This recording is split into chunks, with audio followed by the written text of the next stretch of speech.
Hello guys, welcome back. ఈ వీడియోలో మీ ముందుకు ఒక మంచి మూవీ స్టోరీని తీసుకొచ్చేసాను.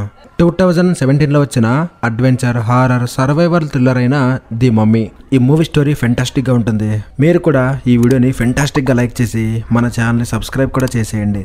ఈ మూవీ స్టార్టింగ్లో లండన్ సిటీ అండర్ గ్రౌండ్లో ఒక రైల్వే ట్రాక్ని నిర్మించడానికి భూమి లోపల తవ్వుతూ ఉంటారు. అలా భూమిని తవ్వుతూ ఉన్నప్పుడు వాళ్ళకి అక్కడ ఒక మిస్టీరియస్ సమాధి కనిపిస్తుంది.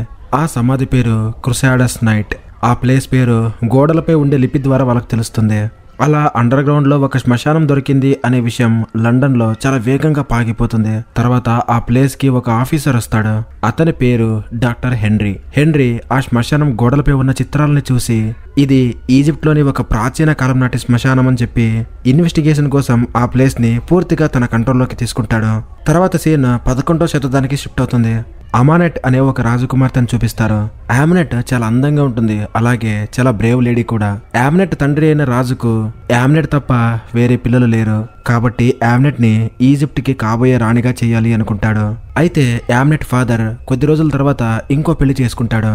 కాలక్రమేణా అతనికి ఒక మగ పిల్లాడు పుడతాడు. అయితే ఆమ్నెట్ ఫాదర్ ఇప్పుడు ఈజిప్ట్ కి కాబోయే రాజు నా కొడుకు అని చెప్పేసి అందరికీ ప్రచారం చేస్తాడు. అయితే దీన్ని ఆమ్నెట్ జీర్ణించుకోలేకపోతుంది. చేతబడి ద్వారా తన పంతాన్ని నెగ్గించుకోవాలి అనుకుంటుంది. తర్వాత ఆమ్నెట్ రిచువల్స్ ని చేసి దృశ్యశక్తులకు దేవత అయిన సెట్ ని పిలుస్తుంది. ఆ దృశ్య దేవత సెట్ ఆమ్నెట్ ప్రేయర్స్ ని మెచ్చి ఆమెకి టెలెస్మిత్ అనే ఒక కత్తిని గిఫ్ట్ గా ఇస్తుంది. ఆమ్నెట్ ఆ కత్తిని తాకిన వెంటనే ఆమె బాడీ మొత్తం విచిత్రమైన టాటూస్ ఏర్పడతాయి. అవన్నీ బ్లాక్ మ్యాజిక్ యొక్క మంత్రాలు. ఫైనల్లీ ఆమ్నెట్ కి చాలా పవర్స్ రావడంతో వెంటనే ఆ రాజ్యానికి వెళ్లి వాళ్ళ తండ్రిని, ఆ తండ్రికి పుట్టిన కొడుకుని చంపేస్తుంది. తర్వాత ఆమ్నెట్ దృశ్యశక్తి అయిన సెట్ ని భూమికి రప్పించి ఈ రాజ్యానికి రాణిగా నేను ఉండాలి అని చెప్పేసి డిసైడ్ అవుతుంది. ఆ దృశ్యశక్తి ఈ భూమి మీద ఉండాలి అంటే దానికి ఒక మనిషి బాడీ అవసరం. అయితే ఆమ్నెట్ తన దగ్గర ఉన్న ఆ టెలెస్మిత్ కత్తితో ఎవరినైనా ఒక వ్యక్తిని చంపి ఆ బాడీలోకి ఆ దృశ్యశక్తిని రప్పించాలి అనుకుంటుంది. ఈజిప్ట్ సైనికులు రాజుని చంపినందుకు గాను ఆమ్నెట్ ని ఒక మమ్మీ బాక్స్ లో పెట్టి జీవ సమాధి చేసేస్తారు. ఆమ్నెట్ ఒక మంత్రగత్తె కాబట్టి ఆ సమాధి నుండి తప్పించుకుని వచ్చే అవకాశం ఉంది అని చెప్పి ఆ సైనికులు ఆమ్నెట్ ఎప్పటికీ బయటకు రాకుండా ఆమెని అండర్ గ్రౌండ్ లో పెట్టి మంత్ర తంత్రాలు ఉపయోగించి ఆమె ఎప్పటికీ బయటికి రాకుండా ఆ ప్లేస్ ని కూడా మూసేస్తారు. ఇప్పుడు సీన్ మళ్ళీ ప్రెజెంట్ లోకి వస్తుంది. ఇక్కడ మనకి మూవీ మెయిన్ క్యారెక్టర్స్ అయిన నిక్ అండ్ అరెక్ అనే వ్యక్తులను చూపిస్తారు. వాళ్ళిద్దరు క్లోజ్ ఫ్రెండ్స్. ఇప్పుడు వాళ్ళిద్దరు ఇరాక్ లో ఉంటారు. ఎందుకంటే కొద్ది రోజుల క్రితం నిక్ ఒక ఆర్కియాలజిస్ట్ నుండి ఒక మ్యాప్ ని దొంగిలించుకొని వచ్చాడు. ఆ మ్యాప్ ప్రకారం ఇరాక్ లోని ఒక ప్లేస్ లో అత్యంత విలువైన ప్రాచీన కాలం నాటి వస్తువులు ఉంటాయి. ఆ ప్రాచీన కాలం నాటి వస్తువులన్నీ అమ్మేసి వాళ్ళిద్దరు చాలా రిచ్ అయిపోవాలి అని చెప్పేసి వాళ్ళిద్దరు ఇక్కడికి వచ్చుంటారు. అయితే ఇక్కడ ఆశ్చర్యపడాల్సిన విషయం ఏంటంటే నిక్ అండ్ ఎరిక్ ఇద్దరు యుఎస్ సోల్జర్స్. ఆ ప్రాచీన కాలం నాటి వస్తువులను తీసుకుని వాళ్ళిద్దరూ అక్కడి నుంచి వెళ్ళిపోతూ ఉన్నప్పుడు ఆ ఇరాక్ లో ఉన్న కొంతమంది వ్యక్తులు వాళ్ళపై అటాక్ చేస్తారు. దాంతో ఇక నిక్ అండ్ ఎరిక్ వాళ్ళ ప్రాణాలని కాపాడుకోవడానికి యుఎస్ ఆర్మీని పిలిపించుకుంటారు. యుఎస్ ఆర్మీ అక్కడికి వెళ్లి వాళ్ళపై అటాక్ చేస్తున్న ఆ వ్యక్తుల్ని చంపేస్తారు. అప్పుడే మనకి జెనిఫర్ అనే ఒక ఆర్కియాలజిస్ట్ ని కూడా చూపిస్తారు. నిజానికి నిక్ ఆమె దగ్గర నుండి ఆ మ్యాప్ ని దొంగిలించుంటాడు. జెనిఫర్ ఆ మ్యాప్ ని నాకు తిరిగి ఇచ్చేయని చెప్పేసి నిక్ ని అడుగుతుంది. అయితే నిక్ ఆ మ్యాప్ ని ఇవ్వడానికి ఒప్పుకోడు. తర్వాత వాళ్ళందరూ ఒక ఒప్పందానికి వస్తారు. అదేంటంటే వాళ్ళ ముగ్గురు కలిసి ఆ ప్లేస్ ని వెతకాలి అని చెప్పి డిసైడ్ అయిపోతారు. నెక్స్ట్ సీన్ లో నిక్, జెనిఫర్, ఎరిక్ వీళ్ళు ముగ్గురు ప్రాచీన కాలం నాటి వస్తువుల్ని వెతుక్కుంటూ ఒక ప్లేస్ కి వస్తారు. ఆ ప్లేస్ యొక్క అడుగు భాగానికి వచ్చిన తర్వాత చుట్టుపక్కల ఏముందో అని చెప్పేసి మొత్తం చెక్ చేస్తారు. అలా చెక్ చేస్తూ ఉన్నప్పుడు నిక్ చేతి మీద ఒక వాటర్ డ్రాప్ పడుతుంది. అయితే జెనిఫర్ దాన్ని చెక్ చేసిన తర్వాత అది వాటర్ డ్రాప్ కాదు, మెర్క్యూరీ అని తెలుస్తుంది. అంటే పాదరసం. ఆ మెర్క్యూరీ అంతా డ్రాప్స్ గా పడుతూ ఒక ప్లేస్ లోకి వెళ్లి స్టోర్ అవుతూ ఉంటుంది. అప్పుడు ఆ ముగ్గురు ఇంకొంచెం ముందుకు వచ్చిన తర్వాత ఆ మెర్క్యూరీతో నిండిన ఒక చిన్న చెరువు కనిపిస్తుంది. ఆ చెరువు చుట్టూ కొన్ని విగ్రహాలు ఉంటాయి. అలాగే ఆ విగ్రహాల మధ్యలో 3 తాడులు కూడా ఉంటాయి. అది చూసిన తర్వాత వాళ్ళకి తెలిసేది ఏంటంటే అది ఒక జైలు. పూర్వకాలంలో తప్పు చేసిన వాళ్ళకి ఇక్కడ శిక్ష విధించేవాళ్ళు అని చెప్పేసి వాళ్ళు అనుకుంటారు. అయితే ఆ ముగ్గురికి ఆ చెరువు మధ్యలో ఏముంది అని తెలుసుకునే క్యూరియాసిటీ అయితే ఎక్కువగా ఉంటుంది. అప్పుడు నిక్ తన గన్తో ఆ 3 తాడుల్లో ఒక తాడుని షూట్ చేస్తాడు. అలా చేయడంతో ఆ మెర్క్యూరీ లోపల ఉన్న ఆ మమ్మీ బాక్స్ బయటకు వస్తుంది. 11వ శతాబ్దంలో ఆమ్నెట్ ని బంధించి పెట్టిన ఆ మమ్మీ బాక్స్ ఇదే. ఆ మమ్మీ బాక్స్ ని మెర్క్యూరీ లోపల ఎందుకు పెట్టారంటే మెర్క్యూరీ ఉన్న ప్లేస్ లో దృశ్యశక్తులు పని చేయవు అని. సరిగ్గా అప్పుడే భూమి లోపల నుండి విచిత్రమైన స్పైడర్స్ అన్ని బయటకు వస్తూ ఉంటాయి. అందులో ఒక స్పైడర్ ఎరిక్ ని కరిచేస్తుంది. అప్పుడు నిక్ కి ఒక విజన్ కనిపిస్తుంది. ఆ విజన్ లో ఒక ఎడారిలో యామ్నెట్ నిక్ దగ్గరికి వచ్చి ఇలా చెబుతుంది, నువ్వు నన్ను విడుదల చేశావు, ఇకపై నువ్వు నా వాడు, నిన్ను నేను ఒక ఇంపార్టెంట్ పని కోసం సెలెక్ట్ చేసుకున్నాను అని చెబుతుంది. అలా చెబుతూ ఉండగానే ఆ విజన్ అందరితో స్టాప్ అయిపోతుంది. ఇక ఆ ముగ్గురు వ్యక్తులు అక్కడి నుంచి వెళ్ళిపోవాలి అని డిసైడ్ అవుతారు. ఆ మమ్మీ బాక్స్ చాలా విలువైంది అనే విషయం నిక్ కు తెలుసు.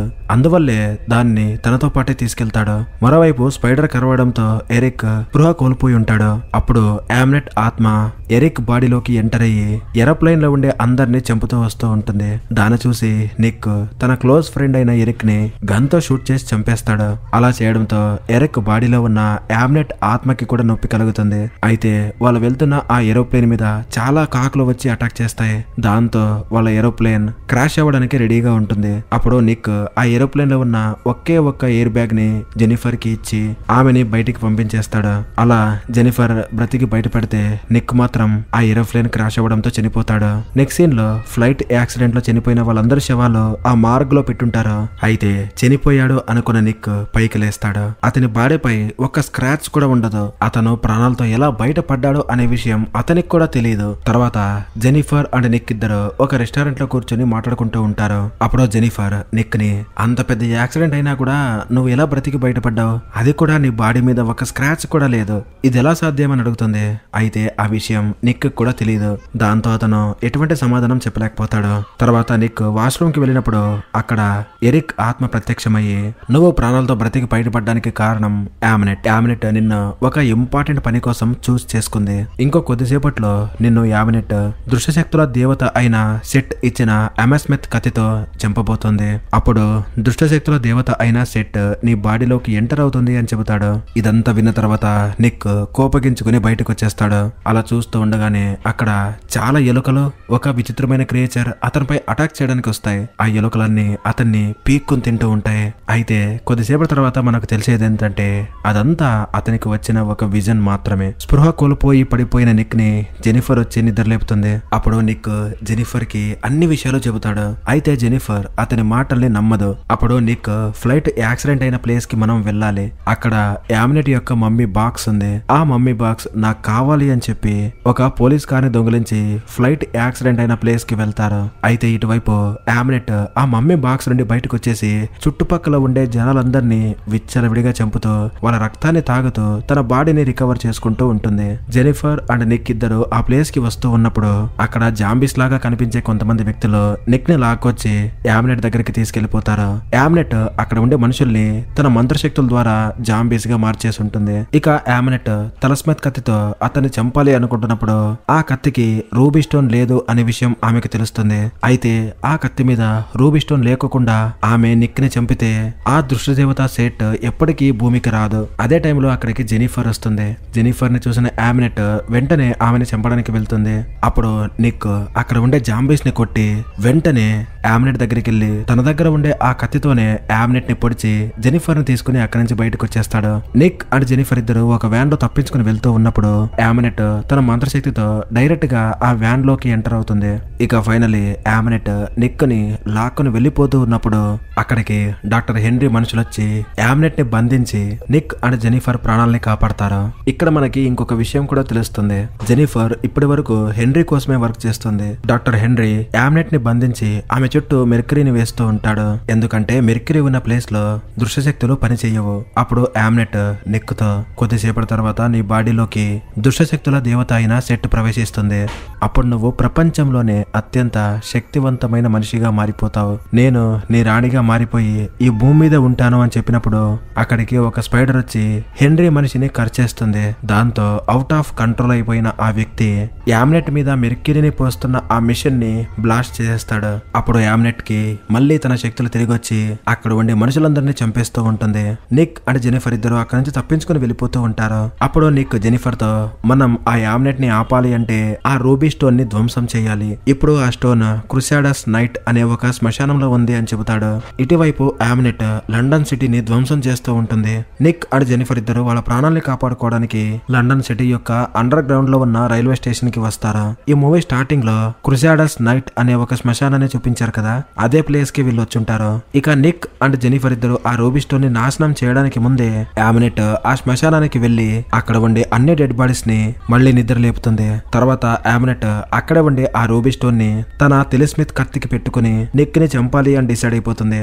ఇటువైపు నిక్ అండ్ జెనిఫర్ ఉండే ప్లేస్ లో ఆ జాంబీస్ అన్ని వచ్చి వాళ్ళపై అటాక్ చేస్తూ ఉంటాయి. ఆ జాంబీస్ లో ఒక జాంబీ జెనిఫర్ ని అండర్ వాటర్ లోకి లాక్కెళ్లి ఆమెని చంపేస్తుంది. జెనిఫర్ చనిపోవడంతో నిక్ చాలా బాధపడతాడు.